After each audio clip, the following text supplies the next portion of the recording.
जय श्री राम, जय श्री कृष्ण।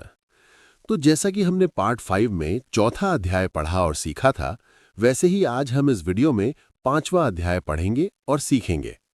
आखिर तक बने रहें, क्योंकि हम लास्ट में इनकी सीख के बारे में जानेंगे। चलिए शुरुआत करते हैं। अथ तृतीयोऽध्यायः। अब भोग स्वरूपात्मक अनुष्ठान रूप कर्म तथा कर्म योगी का कर्म, इन दोनों में भेद स्पष्ट करने के लिए तृतीयाध्याय का आरंभ होता है। अर्जुन पूछता है कि हे कृष्ण, एक ओर तो आप कहते हैं बुद्धौ शरणम अन्विच्छ कृपाणाः फलहेतवः, गीता 2:49। दूसरी ओर मुझे धनुष बाण उठाकर नरसंहार के लिए आज्ञा दे रहे हैं और मेरी स्वजन हितकारिणी बुद्धि को क्लेश तथा अनार्यजुष्ट कश्मल कह रहे हैं। ये क्या गोरख धंधा है। अर्जुनोवाच जायसी चेत कर्मणस्ते मता बुद्धिर्जनार्दन तत्किं कर्मणि घोरे माम नियोजयसि केशव।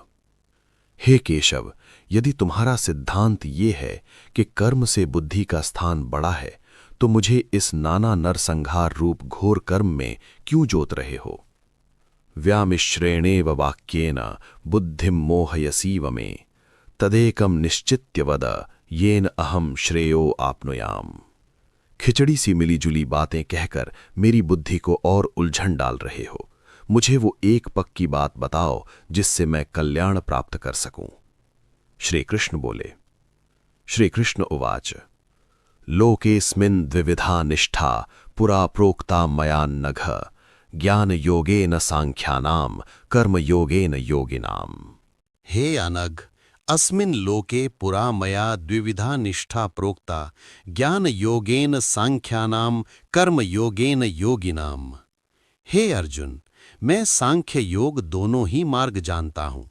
इससे पहले आवश्यकतानुसार मैंने सांख्य योग दोनों मार्गों की मिश्र मिश्र जन्मों में व्याख्या की है। आगे चलकर कहेंगे कि बहूनि में व्यतीतानि जन्मानि तव चार्जुन। इस लोक में पिछले जन्मों में मैंने 2 प्रकार की श्रद्धा का वर्णन किया है।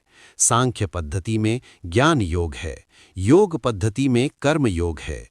भाव ये है कि एक तो वे लोग हैं जो तत्वपूर्वक कर्तव्य अकर्तव्य का पूर्ण ज्ञान प्राप्त करके उत्तम कर्मों की ओर आते हैं, और दूसरे वे हैं जो किसी परोपकारी महात्मा के साथ लगकर सत्कर्मों में प्रवृत्त होते हैं और धीरे धीरे कर्म अकर्म विकर्म का तत्वज्ञान तथा क्या कैसे क्यों भी प्राप्त कर लेते हैं। दोनों एक दूसरे के पूरक हैं, दोनों एक दूसरे के बिना